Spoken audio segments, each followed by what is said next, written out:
اعوذ باللہ من الشیطان الرجیم بسم اللہ الرحمن الرحیم انا انزلناہ فی لیلۃ القدر فما ادراک ما لیلۃ القدر لیلۃ القدر خیر من الف شہر تنزل الملائکۃ والروح فیہا بإذن ربہم من کل امر سلام ہی حتی مطلع الفجر۔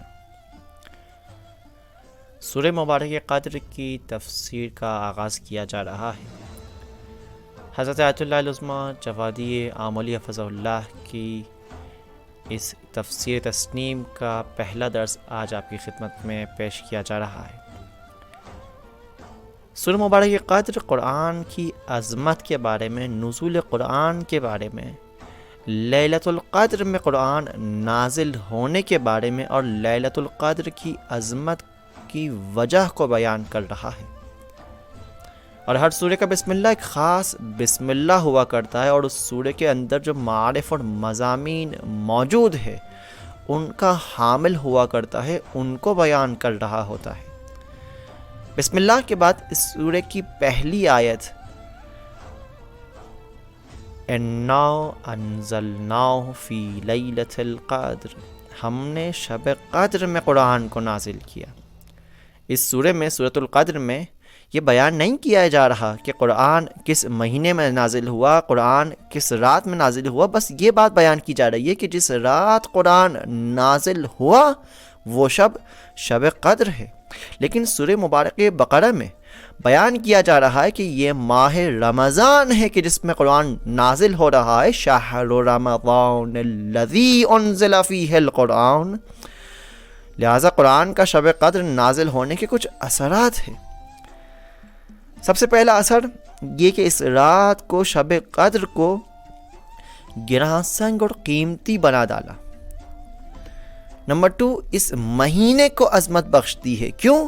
کیونکہ ماہ رمضان کی عظمت قرآن کا اس مہینے میں نازل ہونے کی وجہ سے، کیونکہ ماہ رمضان کے حوالے سے جو روایات موجود ہے ان میں غالباً ماہ رمضان کی عظمت کی وجہ کو یوں بیان کیا جا رہا ہے، شہر رمضان الذی انزل فیہ القرآن۔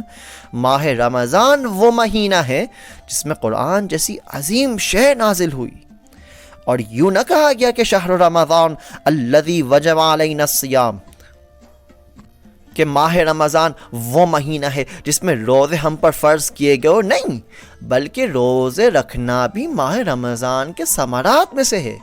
نہیں کہ روزے رکھنا ماہ رمضان کی عظمت کا باعث بنے، اور نہ ہی شب قدر ماہ رمضان کی عظمت کا باعث بن رہا ہے، نہیں، اور نہ ہی شب قدر قرآن کی عظمت کا باعث بن رہا ہے، بلکہ قرآن کا اس مہینے میں نازل ہونا اس مہینے کی عظمت کا باعث بن رہا ہے۔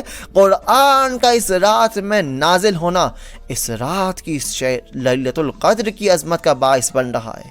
یہ قرآن کا نزول ہے جو اس مہینے کو دوسرے مہینوں پر فضیلت اور برتری دے رہا ہے۔ یہ قرآن کا نزول ہے جو اس رات کو دوسری راتوں پر فضیلت اور برتری دے رہی ہے۔ یہ قرآن کا نزول ہے جو اس مہینے کو مبارک بنا رہا ہے، جو اس رات کو مبارک بنا رہا ہے اور ہمیں روزے رکھنے کی توفیق عطا کر رہا ہے۔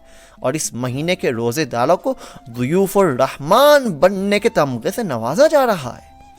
اور اگر ماہ رمضان کے حوالے سے دعاؤں میں، روایات میں اس مضمون کا بیان کرنا کہ یہ وہ مہینہ ہے کہ جس میں قرآن نازل ہوا، نہ یہ کہ ہم پر روزے فرض کیے گئے، شہر رمضان الذی انزل فیہ القرآن، یہ مہینہ وہ مہینہ ہے جس میں قرآن نازل کیا گیا، نہ کہ شہر رمضان الذی وجب علینا الصیام۔